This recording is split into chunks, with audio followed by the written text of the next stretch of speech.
Hi, good people. Welcome to Dear Funky Redhead.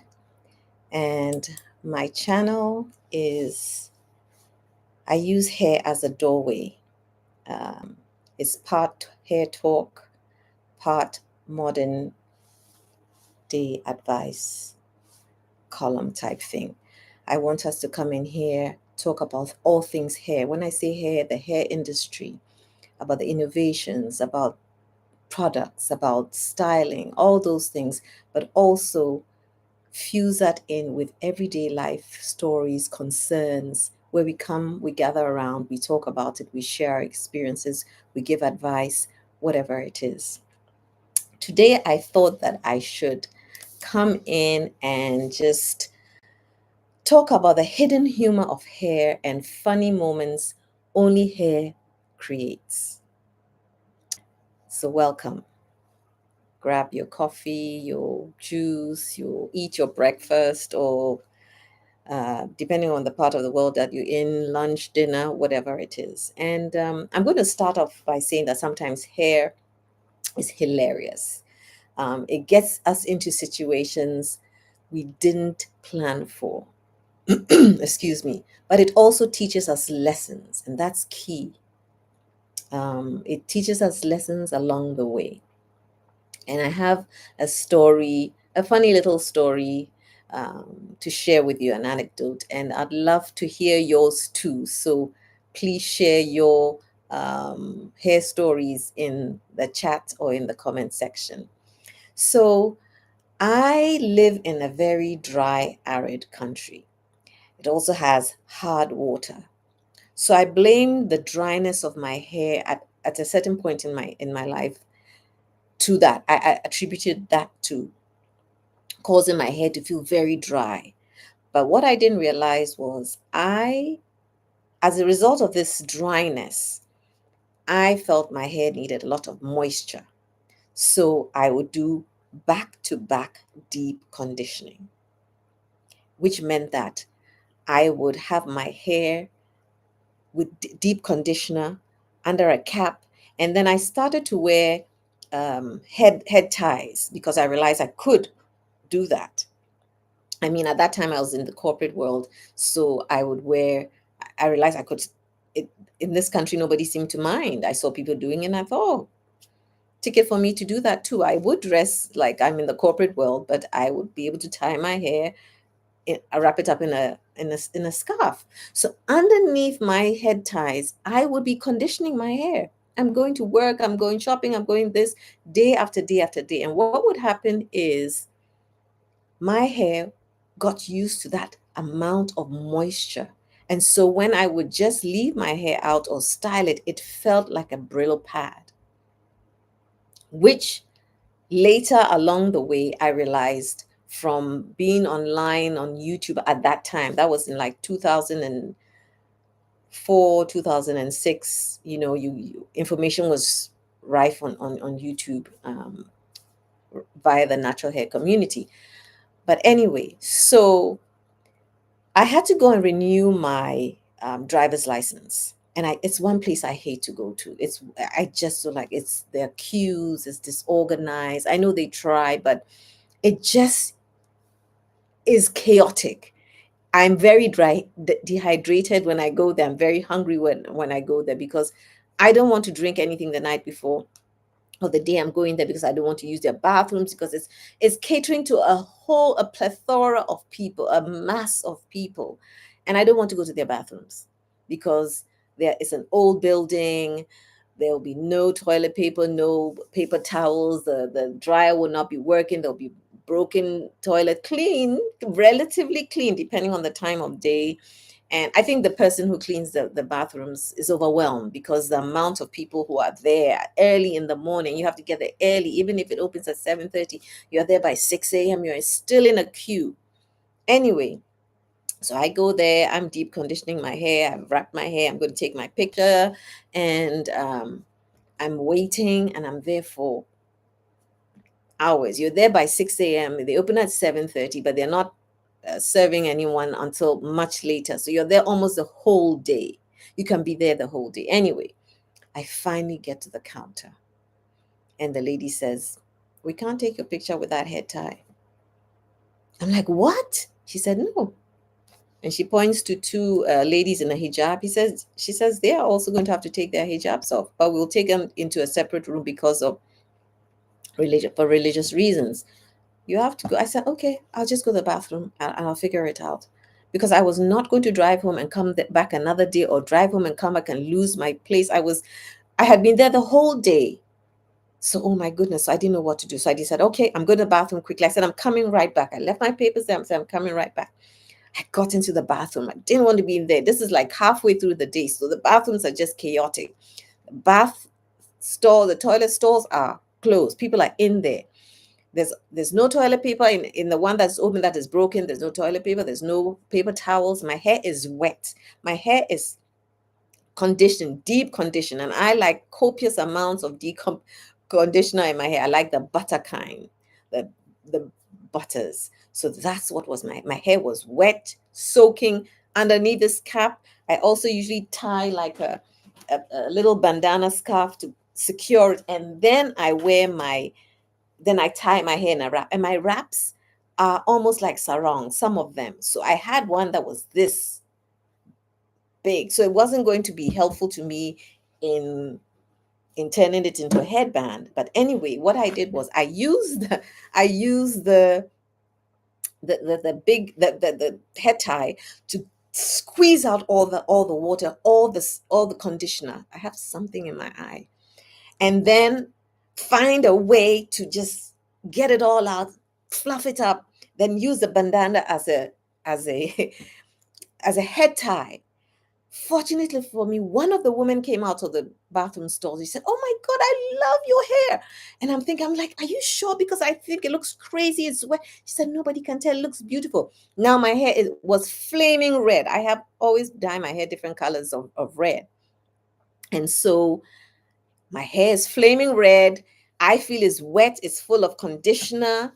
Um, I'm trying to use my head scarf, thank God, as a towel, and the dryers are not working, so I can't dry it. And I also am trying to keep time because I don't want to get there and they tell me I missed my turn or I can't this and I can't that. So that's what I did. I used the bandana, the smaller piece, a head tie to tie my I just dropped I use it to tie, like do a little headband, and then so that my hair would be out of the way. And now going back, it's a room full of people. You've been with them all morning, so they've seen you with your head wrap. Here you come out with this flaming red hair, and especially the older men who are maybe from not from necessarily from the villages or stuff like that, but the older men are looking at you like, "What just happened here?" And I'm feeling very self-conscious because I'm like, "Oh my God, I don't feel right because I didn't leave my house looking that way." So my hair, I guess it looked presentable. Actually, I got the driver's license here, so this is what I looked like. So I had my little headband with my hair sticking out, flaming red, and I hadn't walked in with my hair looking that way. So that was my story with regarding that, and the lesson here for me was thinking on your feet. Life throws you curveballs, or you walk into situations you just have to think quickly on your feet. And my hair made me do that. I had to be innovative. I had to figure out, how am I going to be presentable right now in this minute with this wet, sopping hair full of conditioner, and look presentable to be able to take this picture, this government picture for your driver's license. And so it's a funny hair story, but it was a teaching moment, teaching me. It also taught me about over conditioning my hair as well, because along the way after this episode, I learned that I needed to give my hair a break, a breather. It taught me about moderation is key, and that improvising under pressure is a skill. That's something I want to ask about you to ask yourself. Share your funniest stories, and has that happened to you? And then I also learned along the way that the back-to-back treatments are not ideal for your hair. Your hair becomes dependent on this constant moisture that when it's without moisture, it doesn't know what to do. It becomes this dry, crisp, brittle pad, and it will even start breaking. You need to space the conditioning treatments out. You need to give your hair time to breathe. Everything in moderation. It's like in real life.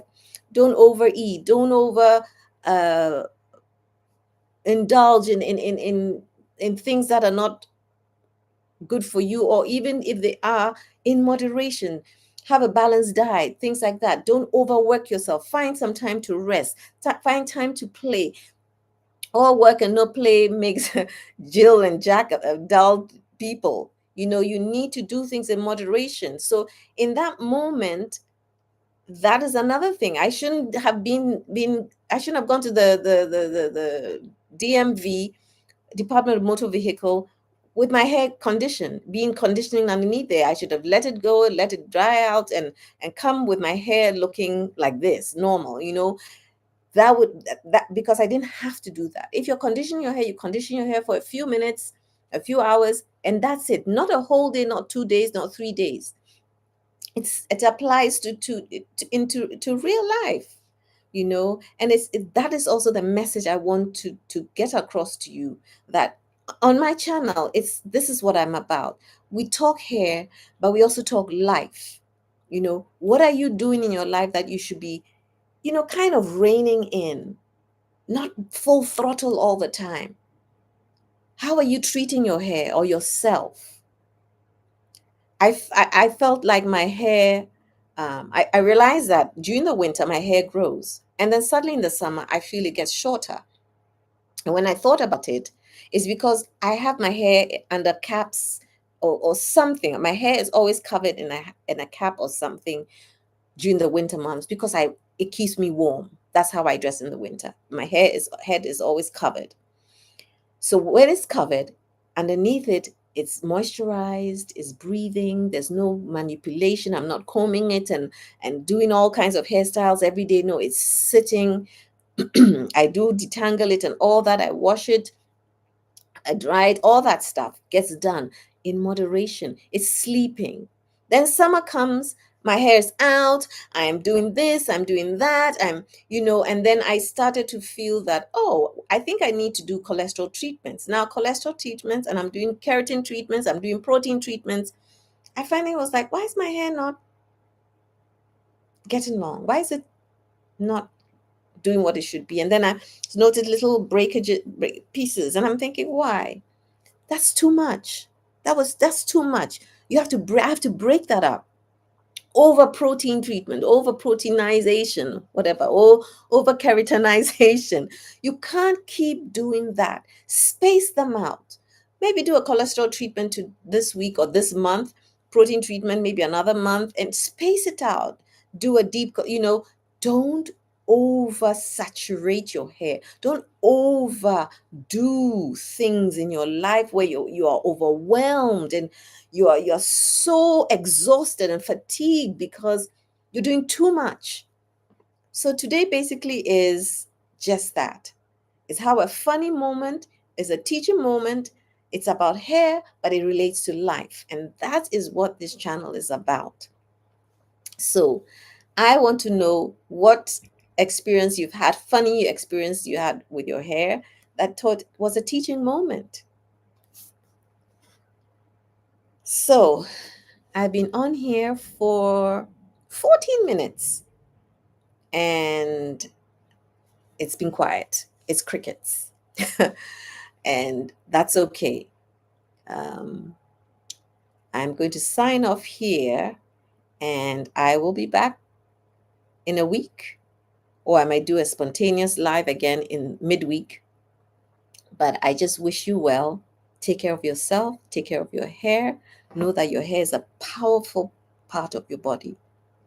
It says a lot about you. It tells you stories, it teaches you lessons. And this platform here, this channel is about hearing each other, seeing each other, discussing, chatting, helping. If you have questions, I can answer.